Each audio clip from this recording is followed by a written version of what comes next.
ও আমার সন্দীপের বাবারা, ও আমার কলিজার যুবক, পর্দার আড়ালের মা বোনেরা, সাহাবায়ে কেরামের আমল ইলম কত সুন্দর, তাদের নামাজ কত সুন্দর, তেলাওয়াত কত সুন্দর, জিকির কত সুন্দর, তাদের তাকওয়া কত সুন্দর। এরপরেও যদি তাদের কান্নার জীবন, আপনার আমার তো নামাজ নাই, তেলাওয়াত নাই, রোজা নাই, জিকির নাই, আপনার আমার কি পরিমাণ কান্না করা উচিত? কপাল বুঝি খারাপ, পাথরের থেকেও দিলটা শক্ত হয়ে গেছে, চোখে পানি নাই। ও আল্লাহর বান্দা, গুনার কথা স্মরণ করে তওবা করো, আল্লাহকে মনে মনে বলো, ও আল্লাহ, জীবনে গুনাহ কম করি নাই, আর গুনাহ নিয়ে কবরের বিছানায় যেতে চাই না। এই সাগরের মাঝে কত মানুষের প্রাণ চলে গেল, কয়েকদিন আর বাঁচবারে যুবক, মনের আশা মিটায় তো গুনাহ কম করলা না, এখনো কি তওবা করবা না? আল্লাহর কাছে তওবা করো। তোমার মতো কত যুবক এখনো জেনারেল লাইনে থাকিয়াও নামাজ ছাড়ে না, বলো তুমি কেন পারবা না রে বাবা? তোমার মতো যুবক চাকরি করে, ব্যবসা করে, নামাজ পড়ে, তুমি কেন পারো না? ও ব্যবসায়ী বাবারা, চাকরিজীবী বাবারা, আপনাদের মতো কত বান্দা চাকরি ব্যবসা করে, নামাজও পড়ে, বলেন আপনারা কেন পারবেন না? ও পর্দার আড়ালের মা বোনেরা, কয়দিন দুনিয়ায় বাঁচবেন? আপনার মতো কত মা পর্দা করে, নামাজ পড়ে, এখনো স্বামীর মাল হেফাজত করে, বেপর্দায় চলে না, মোবাইলে সময় নষ্ট করে না। আম্মা জানেরা কেন পারবেন না? এখনো সময় আছে, তওবা করেন, সন্তানটাকে আদর্শবান বানায় যান।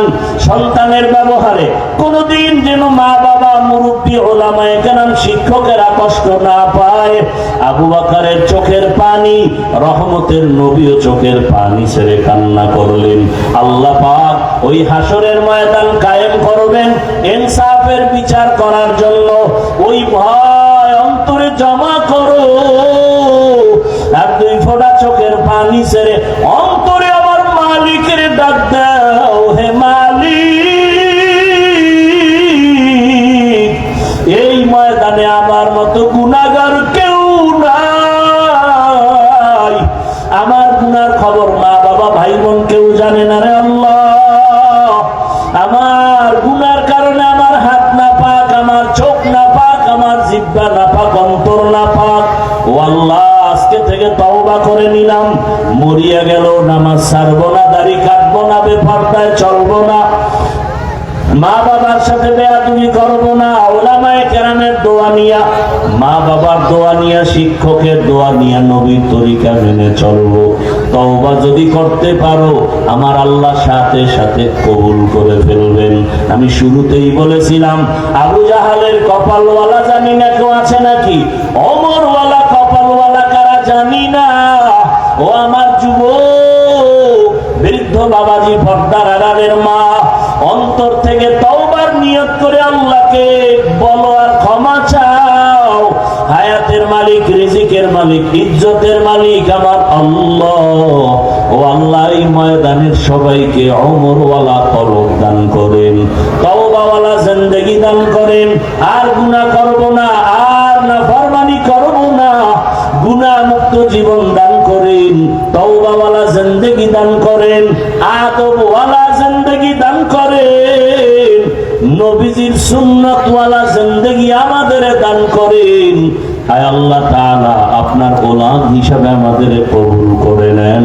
আলহামদুলিল্লাহি রাব্বিল আলামিন।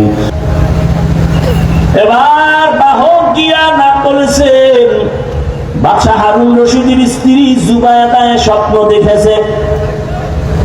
স্বপ্নের ব্যাখ্যাকারী ইবনে সিরিন মুস্কি হাসলেন আর বললেন, জুবায়েদার মতো কপালওয়ালা মানুষের বড় অভাব। জুবায়েদা স্বপ্ন দেখলো বাইতুল্লাহর পাশে দাঁড়ানো, সারা দুনিয়ার মানুষ এসে জেনা করে। আর ব্যাখ্যা কি? জুবায়েদার কপাল বড় ভালো। জুবায়েদা এই মক্কা নগরীতে এমন একটা কাজ করবে, সারা দুনিয়ার মানুষ এই জুবায়দার কাজের অংশ নিয়ে উপকৃত হবে। আর জুবায়দাকে কিয়ামত পর্যন্ত মানুষ স্মরণ করবে। আজও মক্কায় জায়গা দেখবে জুবায়দা সরকারি টাকা না, স্বামীর টাকা না, নিজের টাকা দিয়া বাইতুল্লাহর পাশে পানির বড় অভাব, নহর কাটলো, নহর ড্রেন বানাইলো, পানির ড্রেন দূরে দূরে দূরে দূরে, এখনো সেই ড্রেনের নাম হলো নহরে জুবায়দা নামে। আরবে গেলে, মক্কায় গেলে এখনো সেই ড্রেনের চিহ্ন এখনো আছে। ওই ড্রেনের পানি সারা দুনিয়ার মানুষ পান করলো, স্বপ্ন দেখলো কি, ব্যাখ্যা হলো কি? জুবায়দা কপালওয়ালা নারী। এরে আম্মা জানেরা, আপনারাও তো তাদের মতোই মা, আপনার কপালটা তো তাদের মতোই, জুবায়দা খাতুনের মতোই আপনার কপাল। আপনি তো খাদিজা রাদিয়াল্লাহু আনহার মতোই নারী, ফাতেমা রাদিয়াল্লাহু আনহার মতো নারী, আয়েশা রাদিয়াল্লাহু আনহার মতো নারী। এরে আম্মা জান, তাদের জিন্দেগি আর আপনার জিন্দেগির চলাফেরা কেন উল্টা পাল্টা? আপনার মতো মা, আপনারা তো আলেমের মা হবেন, ধন্য সন্তানের ধন্য মা হবেন, সেক্ষেত্রে আপনাদের তো অনেক চিন্তা ভাবনা করে কদম দিতে হবে। এই জুবায়দার স্বামী হারুন রশিদ বাদশা, তিনি একদিন তার রাজপ্রাসাদে দুপুর বেলা উলামায়ে কেবার, যারা বড় বড় আলেম, রাষ্ট্রের দাওয়াত দিলেন, খানার দাওয়াত দিয়া সবাইকে রাজপ্রাসাদে সুন্দরভাবে আপ্যায়ন করলেন। বিভিন্ন আইটেমে খানা দিয়া শেষ করে বললেন, হযরত উলামায়ে কেরাম কেমন খাইলেন? আলহামদুলিল্লাহ, বাদশার প্রসাদের খানা তো অনেক সুন্দর। এবার আপনারা শান্ত হইছেন নি? বলে হ্যাঁ। এবার আমার একটা প্রশ্ন আছে, এই আমি যে আলোচনা চলতেছে আমার আয়াতের, এই মূল পয়েন্ট এখন বলতেছি। উলামায়ে কেরামদের ডাকলেন আর বললেন, আমার একটা প্রশ্ন হলো। কি বলেন আপনার প্রশ্ন? বলে, আমি বাদশাহ হারুন রশিদ আপনারা চিনেননি? বলে হ্যাঁ চিনি। বলে তাহলে আমাকে একটু বলবেন, আমি হারুন রশিদ আমল করি যতটুকু পারি, আপনার আজকে আমাকে সবাই অ্যান্সার দিবে, আমি বাদশাহ হারুন জান্নাতি নাকি জাহান্নামী? এক একজন উলামায়ে কেরামের মধ্য থেকে বলা শুরু হলো, আপনি জান্নাতি না জাহান্নামী এটা ফাইনাল বলা যাবে না, তবে এতটুকু বলা যাবে আপনার ভালো কাজের কারণে আপনি জান্নাতের পথে আছেন, খারাপ কাজের কারণে আপনি জাহান্নামের পথে আছেন, কিন্তু আপনি জান্নাতি জাহান্নামী বলা যাবে না। বাদশাহ হারুন রশিদ বলে, আমাকে যদি একটা সাইড করতে না পারেন আপনারা, আমি খাওয়াইয়া লাভ হইল কি? আপনাদের মজা করে খাওয়ান দিলাম, পারলেন না, আমাকে একটা সাইড করে দিবেন, হয়তো আমি জাহান্নামী নাকি জান্নাতি। এবার সব নিরাশ হয়ে গেল। উলামায়ে কেরাম বিদায়ের পথে হঠাৎ করে মজলিসের পেছন থেকে একটা ছোট বাচ্চা দাঁড়ায় গেল, 9 বছরের বয়সের এক বালক। 9 বছরের বালক দাঁড়ায় বলে, সালাম বাদশা জাহাপনা। কি ব্যাপার? বলে, আমি আপনার প্রশ্নের জবাবটা দিতে পারবো যদি আমাকে সময় দেন, বেয়াদবি মাফ করেন, অনুমতি দেন। সব আলেম তাকায় আছে, আমরা পারলাম না, আর এই অল্প বয়সে এ কি বলবো?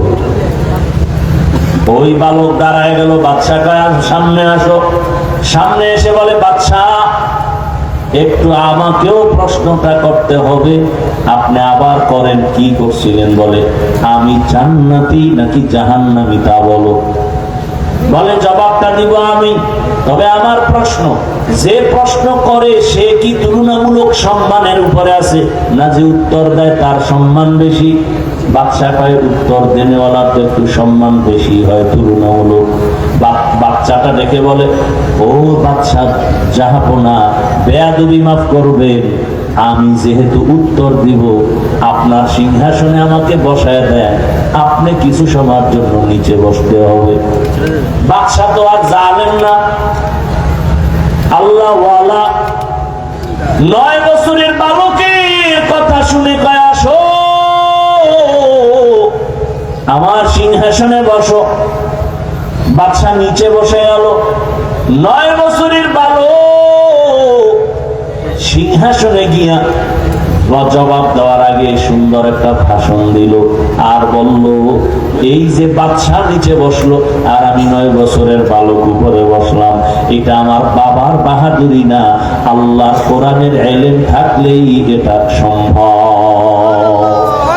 ইলমেরা এজাজ করদান বেহিসাব, খলকেরা দাদান জবাবে বাসওয়াব, হক না দারত দোস্তে খলকা জারেরা, নিস্তে ই হাসনাত একে দিনদারেরা।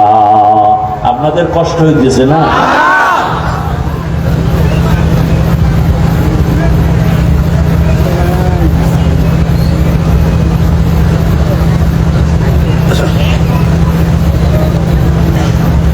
ইউসুফ মেম্বার সাহেব একজন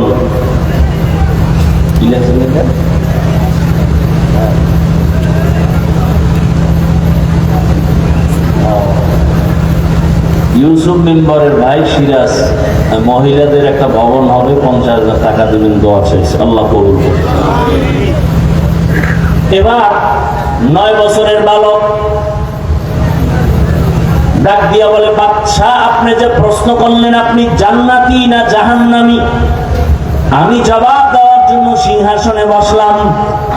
এবার আমার প্রশ্ন হলো, আপনি একটু বলেন, আপনি চোখ দুইটা বন্ধ করে আপনার ইতিহাসের দিকে তাকান, আপনার জীবনে এমন কোন ঘটনা কি হয়েছে যে আপনার সামনে সুন্দরী মেয়েরা দাঁড়ানো, সুন্দরী রূপসী মহিলা দাঁড়ানো, আপনি একা, কেউ নাই, চাইলেই আপনি গুনাহ করতে পারতেন, জিনা করতে পারতেন, কিন্তু আপনি আমার আল্লাহ দিয়ে তাকায়া সেই গুনাহ করেন নাই।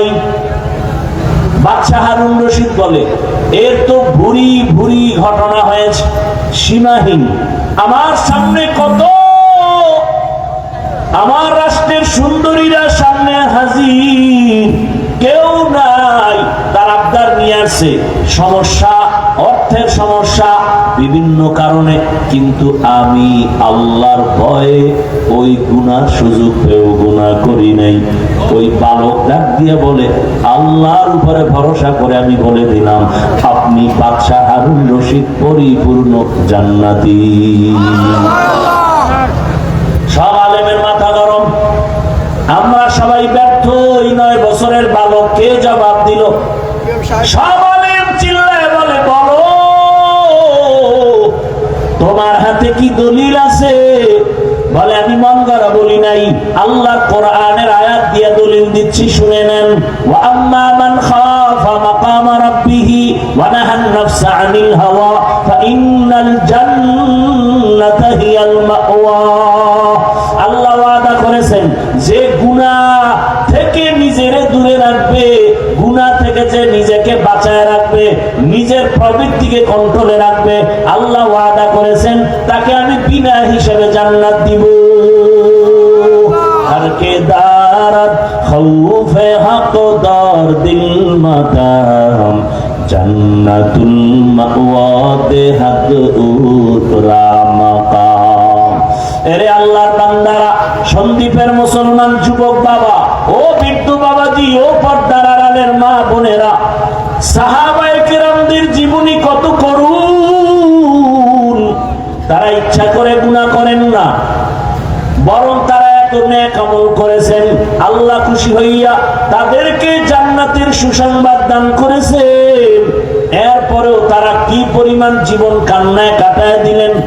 রহমতের নবী আমার রাতের বেলা ঈশার নামাজের পরে ঘুমিয়ে গেলেন।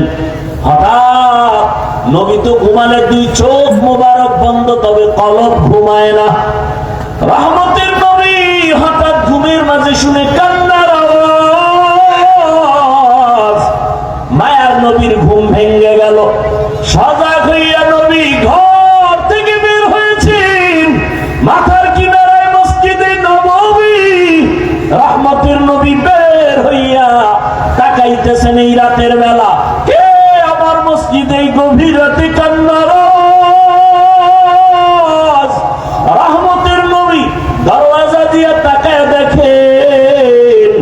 একজন বান্দা নামাজে গভীর রাতে কান্না করে, নামাজে কান্না দাঁড়ায় দাঁড়ায়। নবী ভালো করে তাকায় দেখলেন সাধারণ কোন ব্যক্তি না, জান্নাতি 10 জন সাহাবাদের মধ্যে প্রথম আমার কলিজার আবু বকর নামাজে দাঁড়ায় দাঁড়ায় কান্না করতেছেন। নবী অপেক্ষা, আবু বকর নামাজ শেষ করে হঠাৎ বের হয়ে তাকায় দেখে রহমতের নবী দাঁড়ানো। মায়ার নবী বললেন, আবু বকর বলেন, ইয়া রাসূলুল্লাহ, আমি গোপনে নামাজে দাঁড়াইলাম, আপনি এখানে কেন? আবু বকরের কথায় রহমতের নবী বললেন, ও আবু বকর, তোমার কান্না আমাকে এখানে হাজির করেছে, তুমি কান্না করেছো। আরে নামাজের মধ্যে কান্নার কারণ কি? আবু বকর বলেন, একটা আয়াত আমাকে কান্নার মধ্যে ফেলে দিয়েছে। কি আয়াত? ইন্নাল্লাহ আশতারা মিনাল মুমিনিনা আনফুসাহুম ওয়া আমওয়ালাহুম বিআন্না লাহুমুল জান্নাহ। আল্লাহ বলেন, মুমিনের জান মাল আমি কিনে নিয়েছি, বিনিময়ে মুমিনের জান্নাত দিয়েছি। নবী বলেন, এরা খুশির কথা, এখানে কান্না কেন? আবু বকর বলেন, আমি তো গভীরে চিন্তা করেছি নবী। আবু বকরের তো চিন্তা অনেক গভীর। ইজা জাআ নাসরুল্লাহ, এ সূরা নাজিল হয়েছে, সাহাবায়ে কেরাম আনন্দ, কিন্তু আবু বকর চোখের পানি ছেড়ে কান্না করেন। জিজ্ঞাসা করা হয়, আবু বকর কাঁদো কেন? বলে, তোমার সুসংবাদ আর আনন্দের মধ্যে আমি তো কান্নার আওয়াজ দেখতেছি, কারণ রহমতের নবীর বিদায়ের সুসংবাদ এখানে আছে। নবী চলে যাবেন, আমার এই দিকে মন চলে গেছে কান্নার আওয়াজ। ও নবী, যদিও খুশির কথা, আল্লাহ মুমিনের জান মাল কিনে নিয়েছেন, মুমিনের জান্নাত দিয়েছেন। ও নবী, আপনি জানেন আমি একটা ব্যবসার দোকানদারি করি। আমার কাছে আজকে এক মহিলা আমার দোকানে আসিয়া বহুদিন আগের কিনা একটা কাপড় ফিরায় টাকা নিয়ে গেল। বিদায় বেলা বললাম, আম্মা জান, আপনি কাপড় ফিরায় দিলেন, তার কারণ কি? মহিলা বলে, তোমার দোকানের কাপড় আমার পছন্দ হয় নাই, আগেই দেওয়ার কথা, সময়ের কারণে আসতে পারি নাই, এখন দিয়ে চলে যাচ্ছি। ইয়া রাসূলুল্লাহ, আমার ভয় অন্তরে জমা হয়ে গেছে, হাসরের ময়দানের কথা আমার মনে পড়ে গেছে। যেই হাসরের ময়দানের কথা নবী আপনিই বলেছেন, এমন ভয়ঙ্কর হবে হাসরের মাঠ, যেই মাঠের মধ্যে নারী পুরুষ সবাই উলঙ্গ দাঁড়াবে। নবী আপনি তো বয়ান করে কেঁদেছেন, এত কান্না করেছেন আপনি, হাসরের মাঠ কত ভয়ঙ্কর হবে ইয়া রাসূলুল্লাহ, আপনিই বলেছেন নারী পুরুষ সব উলঙ্গ দাঁড়াবে। আল্লাহর নবী আপনিই বলেছেন হাসরের ময়দান এতটা ভয়ঙ্কর হবে, কেউ কারো দিকে তাকাবার পর্যন্ত হুঁশ হবে না। অন্যদিকে আমার আল্লাহ হাসরের মাঠ কায়েমের পর অর্ডার করবে, রে সূর্য কাছে নেমে আসো, যত তাপ তুমি জমিনে ছেড়ে দাও। সূর্যের এত গরম, সূর্যের গরমে মাটির জমিনটা তামা হয়ে যাবে, মানুষগুলো ছটফট করবে, কলিজা ফাটা কান্না। সূর্যের গরমে মাথার মগজগুলো ভাতের মারের মতো ফুটতে থাকবে। ও রহমতের নবী, আপনি বলেছেন অপরদিকে জাহান্নামের চিৎকারের আওয়াজ, জাহান্নাম এত জোরে চিল্লানি দিয়ে বলবে, আল্লাহ, বেনামাজি গুনাহগার গুলো কই, আমার পেটে দাও, আমার পেটে ক্ষুধা। আল্লাহ তাআলা বলবে, ও ফেরেশতা, জাহান্নামের গলায় 70,000 শিকল লাগায় বেঁধে ধরে রাখো, সামনে যদি আসে বিচার করা যাবে না। অন্যদিকে নবী আপনি বলেছেন আল্লাহ হাসরের ময়দানে ভয়ঙ্কর রূপ ধারণ করবেন। আল্লাহ তাআলা হাসরের আদালত কায়েম করে এমন একটা রাগান্বিত আওয়াজ দিবেন, কুদরতি আওয়াজ, লিমানিল মুলকুল ইয়াউম লিল্লাহিল ওয়াহিদিল কাহ্হার। আল্লাহ তাআলা বলবেন, আজ হাসরের ময়দানের রাজত্ব কার? আল্লাহ তাআলার কুদরতি আওয়াজ, রাগান্বিত আওয়াজ, হাসরের ময়দানটা থরথর করে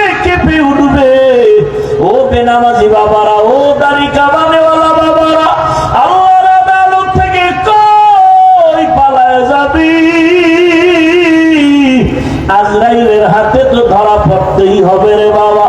দুনিয়াটা কিছুই না, আল্লাহর কোরআন সত্য, নবীর কথা সত্য, হাসরের ময়দানের ঘটনাও সত্য। আল্লাহ পাকের হুঙ্কারে হাসরের ময়দান তেমন অবস্থা হবে। নবী নিজেই বলেন যে নবীরা কোনো গুনাহ নাই, তারাও কান্নায় বেকারার হয়ে যাবেন।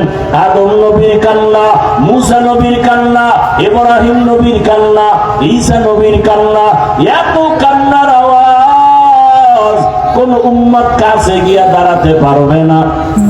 সবাই নিজের নিয়ে কাঁদবেন, আমার উপায় কি হবে, আমার উপায় কি হবে। ঈসা নবী কাঁদবেন, আমার উপায় কি হবে। মুসা নবী কাঁদবেন, আমার উপায় কি হবে। আম্মা জান আয়েশা বর্ণনা করেন, রহমতের নবীকে আমি জিজ্ঞাসা করলাম, ইয়া রাসূলুল্লাহ, তখন আপনি কোথায় থাকবেন? আল্লাহর নবী কান্না করে বলে, ও আয়েশা, এমন কঠিন সময়, আরে সব নবীরা যখন কান্না করবেন, আমি তখন মাকামে মাহমুদে সিজদায় পড়ে যাব, আমিও কান্না শুরু করব। মুসা নবী নিজের চিন্তায় কাঁদবেন, ঈসা নবী নিজের জন্য কাঁদবেন, ইব্রাহিম নবী নিজের জন্য কাঁদবেন, আর আমি একা একবারেও আমার নিজের চিন্তা করব না। আমি আল্লাহর আদালতে বারবার কান্না করে বলবো, আমার উম্মত, ও আল্লাহ, আমার উম্মতের কি হালাত, জাহান্নামে একটা উম্মত যেন না যায়। আমার উম্মত জাহান্নামে গেলে আমি জান্নাতে যাব না। আল্লাহ অর্ডার করবেন, নবী উঠে, আপনার কান্না আমি আল্লাহ বরদাস্ত করতে পারি না, আপনি কাঁদবেন না, আপনার উম্মত গুলো ধরে ধরে জান্নাতের দিকে নিয়ে যান। আম্মা জান আয়েশা বলেন, ইয়া রাসূলুল্লাহ, আপনি তখন চিনবেন কি করে আপনার উম্মত কারা? নবী বলেন, ও আয়েশা, দুনিয়াতে যে উম্মত 5 বেলার ওযু বানাইয়া নামাজ আদায় করেছে, হাসরের মাঠে ওযুর জায়গাগুলো নূরের আলোতে ঝলমল করতে থাকবে। আমি ধরে ধরে জান্নাতের ময়দানের দিকে নিয়ে কাউসারের সামনে লাইনে দাঁড় করাবো। আমি নবী নিজের হাতে কাউসারের পানি পেয়ালা ভরে দিব, উম্মতরা পান করবে, পিপাসা নিবারণ করবে, তৃপ্তি অর্জন করবে। ও আল্লাহর বান্দারা, আবু বকর কান্না করেন, ইয়া রাসূলুল্লাহ, হাসরের মাঠে আমার আল্লাহ আরেক, আজকে তোমরা আমার নেককারদের থেকে আলাদা হয়ে যাও, আমি নেককারদের ডাকবো আর গুনাহগারদেরকে জাহান্নামের বাম হাতে আমলনামা দিব। আল্লাহ যখন বলবে গুনাহগারেরা ভয়, নেককারদের থেকে আলাদা হতে চাইবে না, আল্লাহ কুদরতি একটা বাছুনি দিয়া বাম পার্শ্বে জাহান্নামের দরওয়াজার রাস্তায় সব পড়ে যাবে। আল্লাহ বলবে, জাহান্নামের ফেরেশতারা ওদেরকে বেনামাজিদের শিকল লাগাইয়া বাঁধো, আর বাম হাতে আমলনামা দিব, জাহান্নামে নিয়ে যাও। তবে এদের সোজা হাতের উপরে আমলনামা দেওয়া হবে না। আল্লাহ রাগান্বিত হয়ে বলবেন, আমার দেয়া নিয়ামত পাইয়া আমার হুকুম মতো চলে নাই, আমার দেয়া পানি, আমার দেয়া বাতাস, আমার দেয়া সূর্যের আলো, চাঁদের আলো, জমিনের ফসল, গাছের ফল খাইয়া বান্দা আমার হুকুম মতো চলে নাই, আমি আল্লাহ ওকে সোজা হাতে দিব না। এই নাফরমান বেনামাজির বুকের মাঝে ছিদ্র করে দাও, ছিদ্র করে বাম হাতটা ঢুকাইয়া পিঠের থেকে হাত বের করো। ফেরেশতাকে বলা মাত্র তাই করা হবে। আল্লাহ পাক পেছনের হাতে বেনামাজির আমলনামা দিয়া বলবেন, ইকরা কিতাবাকা কাফা বিনাফসিকাল ইয়াউমা আলাইকা হাসিবা। আল্লাহর ফেরেশতারা বলবে, আল্লাহ ওই নাফরমানের চোখ দুইটার সামনে আমলনামা পেছনে কেমনে পড়ে দেখবে। আল্লাহ আবার রাগান্বিত হয়ে বলবেন, ও জাহান্নামের ফেরেশতা, এই নাফরমানের ঘাড় ধরিয়া মোচড় দিয়া পেছনে ফিরা দাও। ও আল্লাহর বান্দারা, আল্লাহর আযাবের ভয়, আদালতের ভয়, সাহাবায়ে কেরামের কান্না। আবু বকর বলেন, ও মায়ার নবী, ওই সময় যদি আমি আবু বকরকে আল্লাহ ডাকেন আর যদি প্রশ্ন করে, আবু বকর পয়গম্বর, এত মর্যাদা দিলাম, আমার জন্য তুমি কি নিয়ে আসছো? আমি যদি বলি হে মালিক, আমার তোমার মহব্বতে আমি নামাজ পড়লাম, তেলাওয়াত করেছি, যাকাত দিয়েছি, জিকির করেছি, সব কিছু পেশ করার পর আল্লাহ যদি বলেন ওই মহিলার মতোই তোমার আমল আমার কাছে পছন্দ হয় নাই, তোমার আমল তুমি নিয়ে যাও, আমার জান্নাত আমাকে দিয়ে দাও।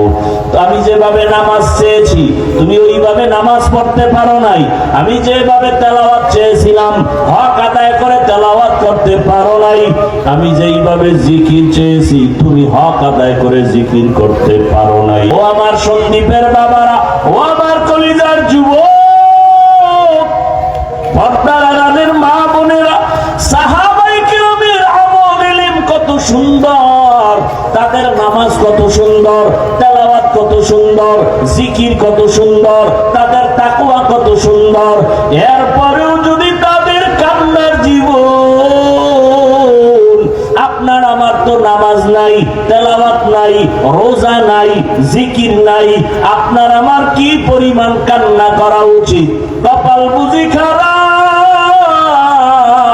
পাথরের থেকেও দিলটা শক্ত হয়ে গেছে, চোখে পানি নাই।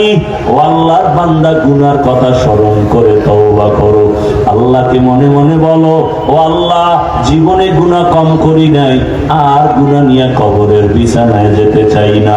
এই সাগরের মাঝে কত মানুষের প্রাণ চলে গেল, কয়েকদিন আর বাঁচবারে যুবক, মনের আশা মিটায় তো গুনাহ কম করলা না, এখনো কি তওবা করবা না? আল্লাহর কাছে তওবা করো। তোমার মতো কত যুবক এখনো জেনারেল লাইনে থাকিয়াও নামাজ ছাড়ে না, বলো তুমি কেন পারবা না রে বাবা? তোমার মতো যুবক চাকরি করে, ব্যবসা করে, নামাজ পড়ে, তুমি কেন পারো না? ও ব্যবসায়ী বাবারা, চাকরিজীবী বাবারা, আপনাদের মতো কত বান্দা চাকরি ব্যবসা করে, নামাজও পড়ে, বলেন আপনারা কেন পারবেন না? ও পর্দার আড়ালের মা বোনেরা, কয়দিন দুনিয়ায় বাঁচবেন? আপনার মতো কত মা পর্দা করে, নামাজ পড়ে, এখনো স্বামীর মাল হেফাজত করে, বেপর্দায় চলে না, মোবাইলে সময় নষ্ট করে না। আম্মা জানেরা কেন পারবেন না? এখনো সময় আছে, তওবা করেন, সন্তানটাকে আদর্শবান বানায় যান। সন্তানের ব্যবহারে কোনদিন যেন মা বাবা, মুরব্বী, ওলামায়ে কেরাম, শিক্ষকেরা কষ্ট না পায়। আবু বকরের চোখের পানি, রহমতের নবীও চোখের পানি ছেড়ে কান্না করলেন। আল্লাহ পাক ওই হাসরের ময়দান কায়েম করবেন ইনসাফের বিচার করার জন্য। ওই ভয় অন্তরে জমা করো, আর দুই ফোঁটা চোখের পানি ছেড়ে অন্তরে আমার মালিকের ডাক দাও, হে মালিক, এই ময়দানে আমার মতো গুনাহগার কেউ নাই, আমার গুনার খবর মা বাবা, ভাই বোন কেউ জানে না রে আল্লাহ। আমার গুনার কারণে আমার হাত না পাক, আমার চোখ না পাক, আমার জিহ্বা না পাক, অন্তর না পাক। ও আল্লাহ, আজকে থেকে তওবা করে নিলাম, মরিয়া গেল নামাজ ছাড়বো না, দাড়ি কাটবো না, বেপরদায় চলবো না, মা বাবার সাথে বেয়াদবি করবো না, ওলামায়ে কেরামের দোয়া নিয়া, মা বাবার দোয়া নিয়া, শিক্ষকের দোয়া নিয়া, নবীর তরিকা মেনে চলবো। তওবা যদি করতে পারো, আমার আল্লাহ সাথে সাথে কবুল করে ফেলবেন। আমি শুরুতেই বলেছিলাম, আবু জাহালের কপালওয়ালা জানি না কেউ আছে নাকি? ওমরওয়ালা কপালওয়ালা কারা জানি না? ও আমার যুবক, বৃদ্ধ বাবাজি, পর্দার আড়ালের মা, অন্তর থেকে তওবার নিয়ত করে আল্লাহকে বলো আর ক্ষমা চাও। হায়াতের মালিক, রিজিকের মালিক, ইজ্জতের মালিক আমার আল্লাহ। ও আল্লাহ, এই ময়দানের সবাইকে ওমরওয়ালা কলব দান করেন, তওবাওয়ালা জিন্দেগি দান করেন, আর গুনাহ করব না, আর নাফরমানি করব না, গুনাহ মুক্ত জীবন দান করেন, তওবাওয়ালা জিন্দেগি দান করেন, আদবওয়ালা জিন্দেগি দান করেন, নবীজির সুন্নাতওয়ালা জিন্দেগি আমাদের দান করেন। হায় আল্লাহ তাআলা, আপনার গোলাম হিসাবে আমাদের কবুল করে নেন।